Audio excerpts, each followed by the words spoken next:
नमस्कार। आज के टॉपिक में हम बात करेंगे राजयोग। राजयोग के विषय में हमने 3-4 वीडियो बनाए हैं, आप उसको जरूर देखिए। और कैसे एक सिंगल प्लैनेट राजयोग क्रिएट करता है उसके बारे में आज बताएंगे। और बेसिकली किन घरों के कॉम्बिनेशन से राजयोग क्रिएट होता है। अब राजयोग तो भैया आपके हॉरोस्कोप में है, मगर ये फलित कब होगा उसके विषय में भी आज बताएंगे।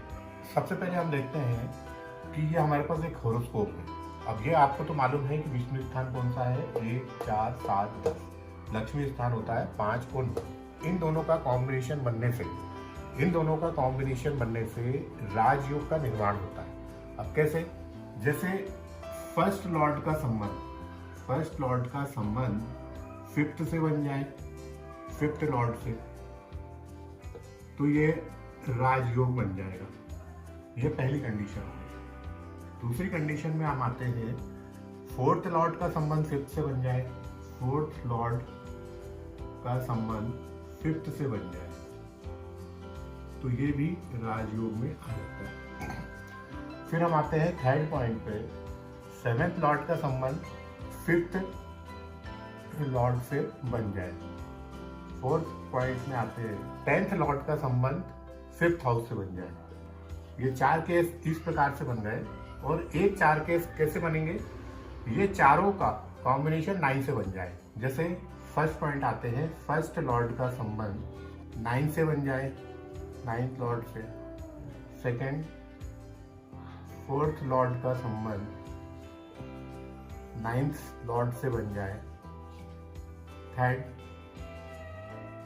7th लॉर्ड का संबंध 9th लॉर्ड से बन जाए। और 10th लॉर्ड का संबंध 9th लॉर्ड से बन जाए। बेसिकली ये सबसे बड़ा राजयोग होता है। अब इसमें क्या है, धर्म स्थान और कर्म स्थान। तो धर्माधिपति कर्माधिपति राजयोग तो आपने सुना ही होगा, है ना। ये सबसे बड़ा कॉम्बिनेशन बनता है। चलिए, अब हमको 4 पॉइंट मैंने 5वें घर से संबंध बनाए, केंद्र के भाव के, और 4 पॉइंट मैंने 9th भाव से संबंध बनाए। तो इस तरीके से राजयोग क्रिएट होता है। अब भाई राजयोग तो क्रिएट हो गया, मगर राजयोग तो लोग बोलते हैं, भाई हम किसी पंडित जी के पास गए, किसी एस्ट्रोलॉजर के पास गए, भैया आपने तो बताया था हमारे बच्चे की कुंडली में इतने सारे राजयोग हैं, बट ये राजयोग फलित कब होगा? ये स्टेटस हमें मिलेगा कब? जब इसकी दशा आएगी तब। अब भाई मान लो कोई बच्चा है, अब वो राजयोग का कॉम्बिनेशन बन गया, भाई बच्चा पैदा हुआ और बचपन में ही उसको मिल गया, तो उसने तो कोई कर्म करना ही नहीं है, तो मगर उसके जो इफेक्ट है उसके पेरेंट्स को जरूर मिलेंगे। अब यही राजयोग किसी जातक की कुंडली में 30 साल में फलित होता है या 25 साल में होता है। और जैसे शनि की महादशा चल रही, जैसे शनि राजयोग क्रिएट कर रहा है, तो तुला लग्न में शनि योग कारक है। तो तुला लग्न में शनि जो लॉर्ड है वो 4थे भाव का है और जो 5वें भाव का है।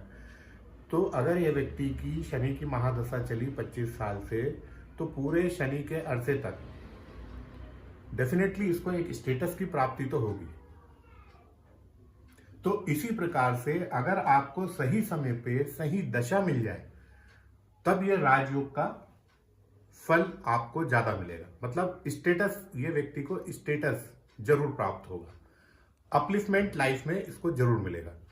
तो अब भाई हमको पता चल गया कि हमारे 2-4 साल बाद किसी जातक का हॉरोस्कोप में मतलब ऐसा लग रहा है कि उसने देख लिया, जज कर लिया, हमने आपको बता दिया।